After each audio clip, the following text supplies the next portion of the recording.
वज़ीर आज़म इमरान खान की दरखास्त जमानत पर बैंकिंग कोर्ट में समाअत। अदालत ने फैसला महफूज कर लिया। 20 मिनट बाद सुनाया जाएगा। प्रोसिक्यूटर रिजवान अब्बासी ने इमरान खान की जमानत कंफर्म करने की दरखास्त की मुखालफत कर दी।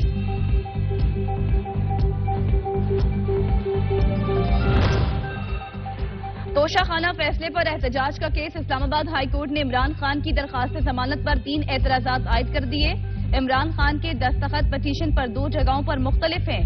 इमरान खान ने बायोमेट्रिक तस्दीक नहीं कराई। जमानत कबल अज गिरफ्तारी डायरेक्ट हाई कोर्ट में कैसे दायर हो सकती है, रजिस्ट्रार ऑफिस का एतराज।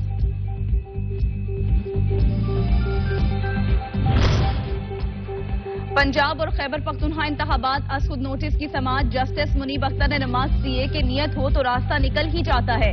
इलेक्शन कमीशन और मुतल्लिका हुकाम चाहते तो हल निकाल सकते थे। इंतखाबी मुहिम के लिए कानून के मुताबिक 28 दिन दरकार होते हैं। 90 रोज के अंदर इंतखाबात के लिए मुहिम का वक्त कम किया जा सकता है। आइन पर अमल दरामद हर सूरत जरूरी है।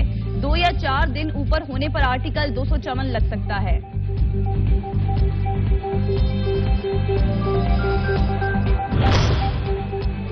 सुप्रीम कोर्ट बेंच की तब्दीली का मामला। जस्टिस काजी फाइज ईसा ने आज मुकदमात सुनने से इनकार कर दिया। बेंच क्यों तब्दील किया गया, जस्टिस काजी फाइज ईसा का रजिस्ट्रार सुप्रीम कोर्ट से इस्तफसार।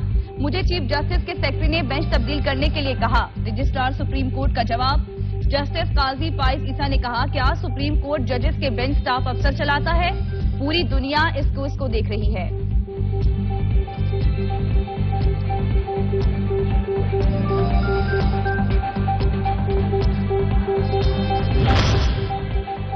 जेल भरो तहरीक के 7वें रोज के लिए साहिवाल तैयार है। सेनेटर एजाज चौधरी कहते हैं, हुकूमत की लाई हुई जानलेवा महंगाई के खिलाफ जेल भरो तहरीक है। जेल भरो तहरीक मरियम नवाज की जानिब से अदलिया की तौहीन के खिलाफ है। आइन की बालादस्ती, इलेक्शन और सहूलतकारों के अदलिया पर दबाव के खात्मे के लिए जेल भरो तहरीक है।